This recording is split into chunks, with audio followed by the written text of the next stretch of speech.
Welcome back to Houseless Reactions, where we're always here to have a good time. Yeah! Today, we're going to be checking out 2 Netflix horror stories, animated.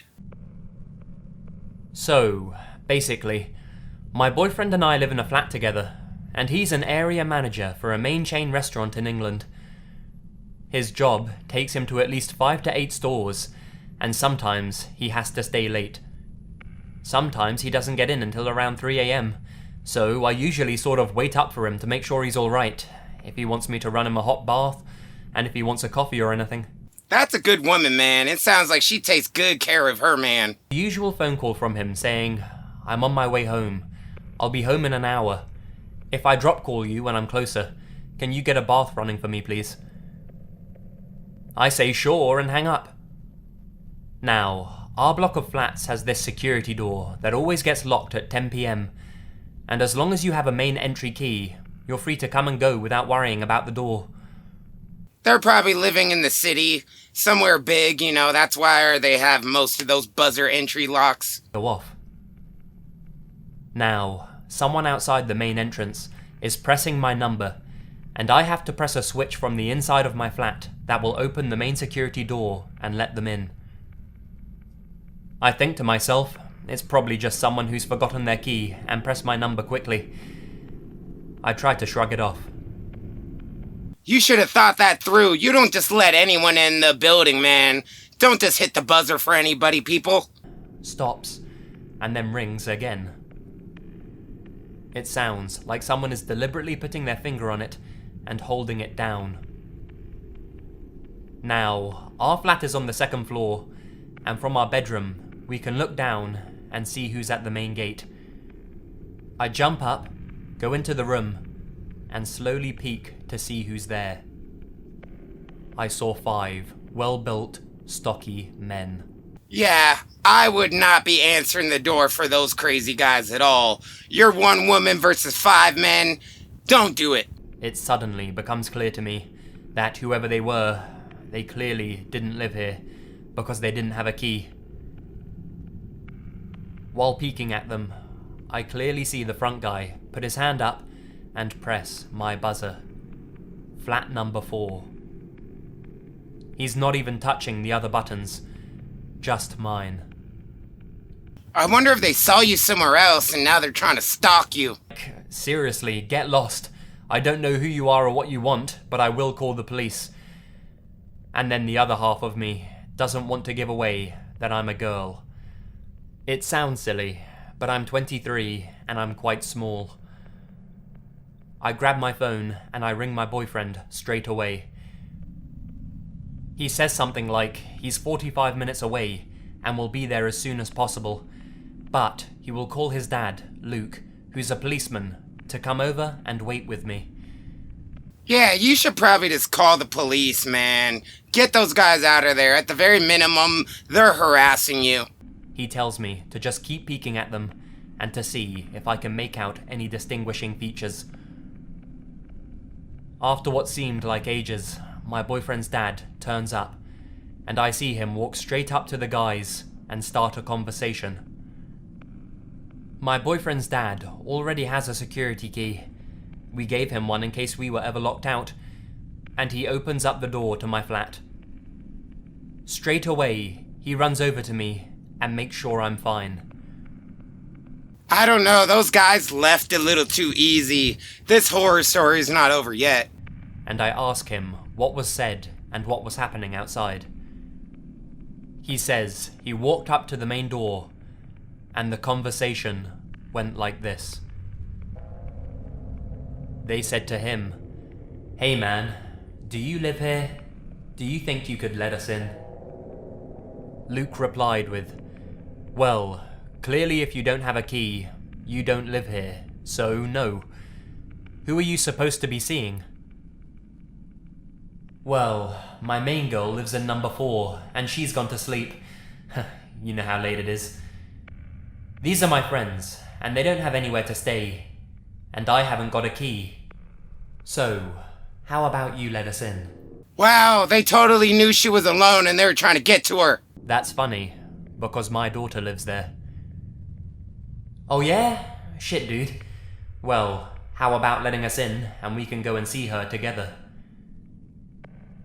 Luke said, Right. Now I don't know what you're planning to do, but seriously, stay the fuck away from these flats. You clearly don't live here. If you ever come here again, I will personally arrest each and every one of you wankers.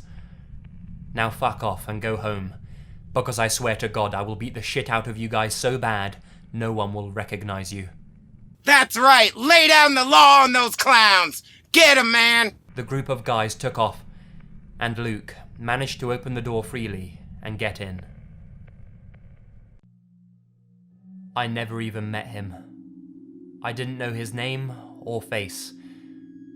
I was blissfully unaware of his very existence. I will never know why or when it started. I'm glad for that, I guess. I moved into my very small apartment in February of last year.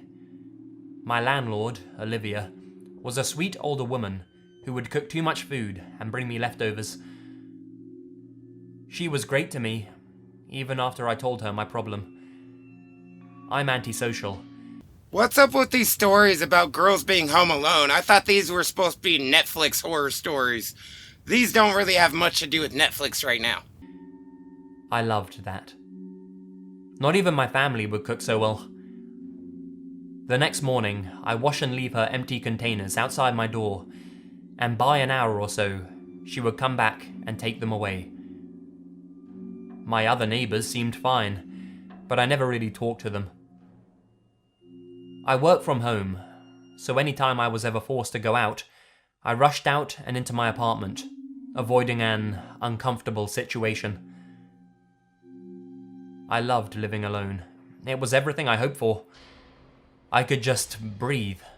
You ain't gonna be breathing much longer if someone comes to see you, man. You're pretty defenseless alone, I'm just saying. I started noticing things were not right.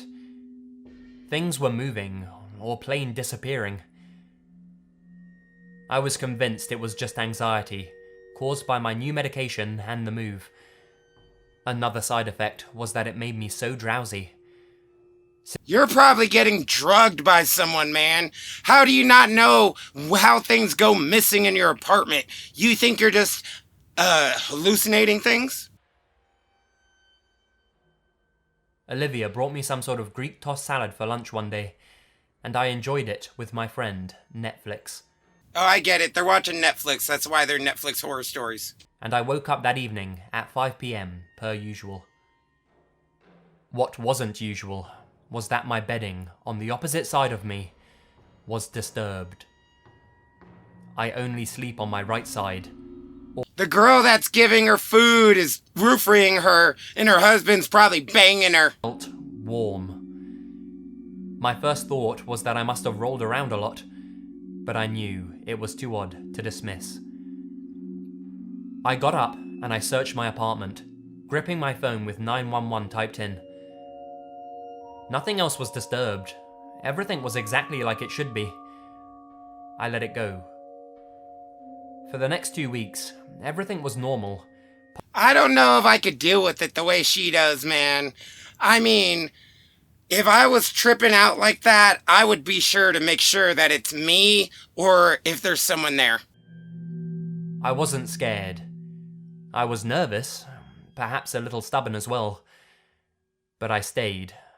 I'm not letting some stupid anxiety ruin my lovely, lonely world. I don't think it's your anxiety. Someone's breaking into your apartment, lady. And it was getting worse. My underwear, toothbrush, hell, maybe even my food was being misplaced. Your underwear and your toothbrush? That 100% is a creeper right there. Odor in the air.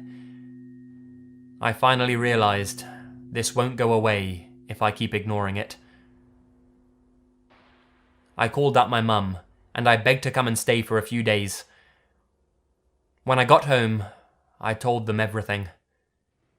Saying it out loud solidified any creepy suspicions. Someone was breaking into your house. That weekend, my dad went to my apartment, and what was found was true horror.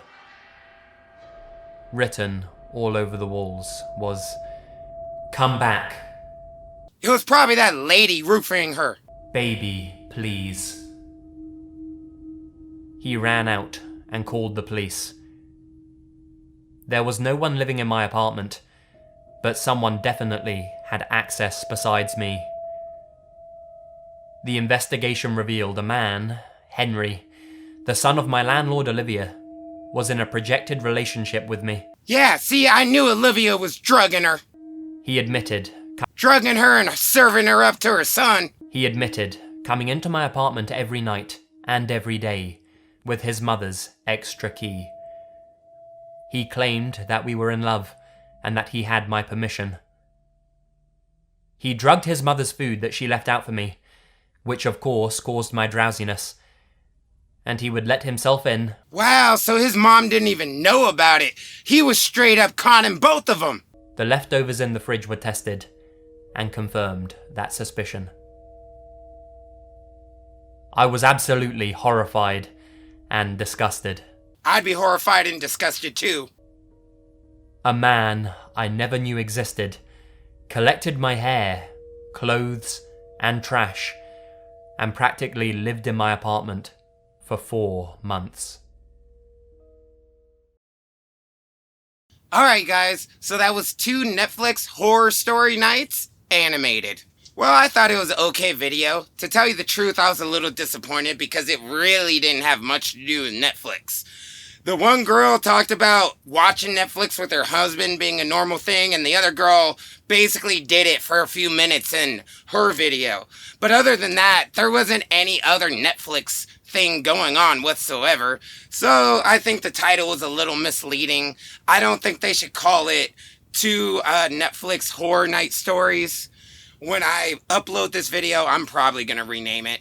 If you liked today's video, go ahead and smash that like button for me. If you'd like to see more videos like this, hit that subscribe button so you'll be up to date with all my great videos. I want to thank you guys for joining me today on Houseless Reactions, and I'll see you guys next time. Alright guys, bye!